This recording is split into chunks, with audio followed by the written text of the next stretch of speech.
Who would win in a fight? Everyone in Smash Bros. Or every Pokemon? And let me tell you why Super Smash Bros. Wins even without Kirby. First, the rules. Rule 1. Every Pokemon in Smash carries at the strongest potential. Yes, Mancargo has the sun for this. Rule 2. No duplicate characters in franchises, so no Mewtwo pretty much.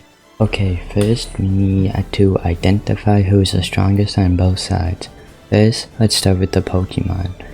Now, the starting lineup for your Chicago Bulls. When he dies, he kills everything. It's Evolve. Next, he is twice as high as the sun. It's Mancargo. Next, the Pokemon that's over-sexualized and can make black holes. It's Gardevoir. Then, the Pokemon that can turn into anything. Ditto. And I guess the Creation Trio and the God of Pokemon, I guess. Now, the Super Smash Bros. Starting lineup.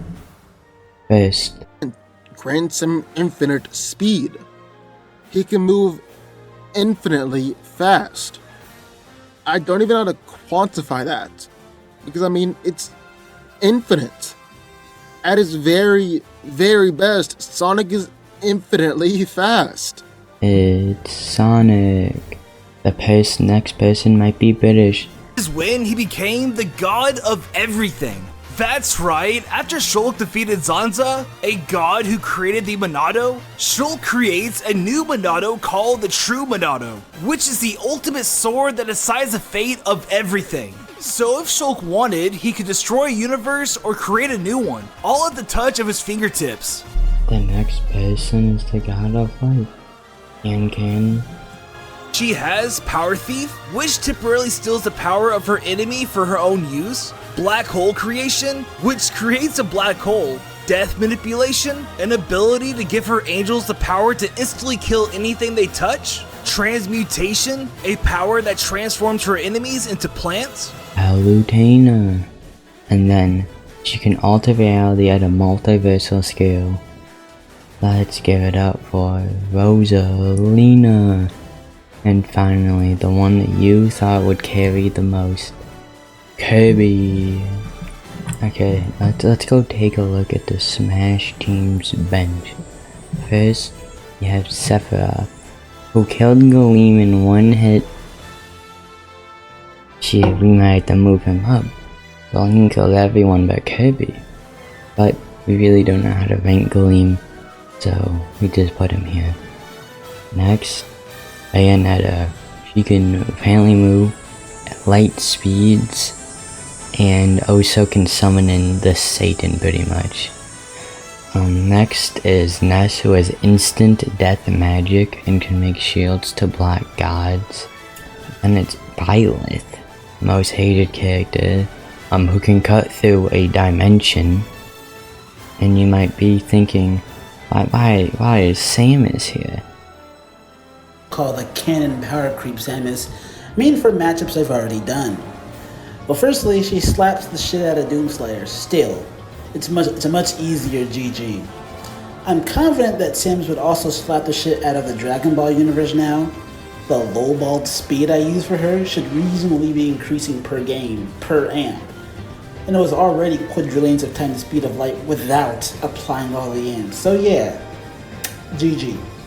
This also means that the Metroid universe at large is continuously getting stronger. I don't know, but this guy seems smart and he said, unlike the Pokemon vs. lines, you don't hear dumbasses like, well, it's like death by 1,000 cuts, or Mancargo is as high as the sun.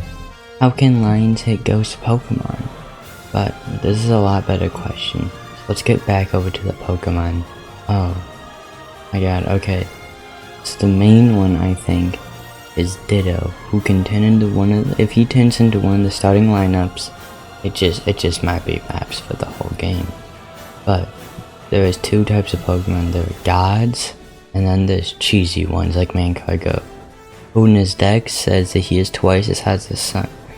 but due to his size and understanding of thermodynamics, if you stay within 10 meters of him, you will not be affected by his heat at all.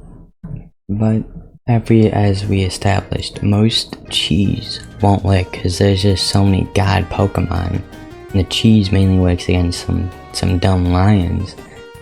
But first, there's still a couple, like a Darkrai, who can put people to sleep and kill them in their sleep, which might be an issue for Kirby, but you know, I don't believe so. Or Victini, who is said he always makes his trainer win. I don't know how that will correlate, but seems pretty strong still nonetheless. And then there's the god of space, time, antimatter, and well, God. But it says God created everything. Doesn't mean he can throw hands like Shulk. Arceus, or God in Pokemon, was defeated by concrete.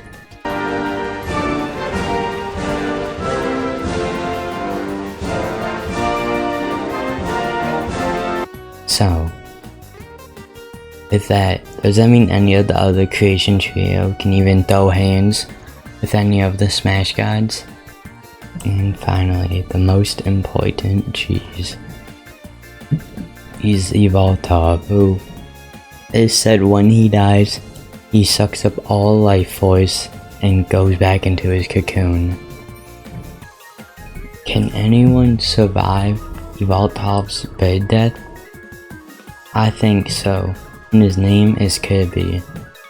We did not talk about him that much due to his feet being unbound and said to have endless power. I believe if Kirby eats Victini or Evoltov, they win, just period. This is when it gets hard because it's like saying who wins in a fight, God or Allah. You know, it's really hard because Smash wins or it's a draw because Evoltov just kills everything. But I believe some of the Smash members can solo, even with Evoltov and Victini. Like Shulk, who became God, and at least killed God, so meaning he can at least fight. And the same can go with Palutena. But you don't really see how strong she is, so we only have a rough estimate on some of the power she has. And just Kirby. Kirby can win this easily. He has unbound feats. Let's start with some of his feats. He has destroyed a planet with a single punch. He has hit a meteor at light speeds of 50 light years a second. Can lift 46.5 septillion tons. Has a copy ability by inhaling them, plus has a pocket dimension the size of a universe inside of him. He has a rough punching power of 75 quadrillion supernova. He can outrun a black hole, and his star is the speed of 17 quadrillion times light speed. He has a weapon that can cut through anything, a staff that can freeze time, a helmet that makes him invulnerable to harm. He's survived a deletion wave which erases you from existence. He has also killed the origin of evil and chaos, and is said to have infinite power. So at this point, I think Smash wins without a shadow of a doubt. It just has too many gods. If you think I'm wrong, you can email me or you can just comment down below and tell me how I'm wrong.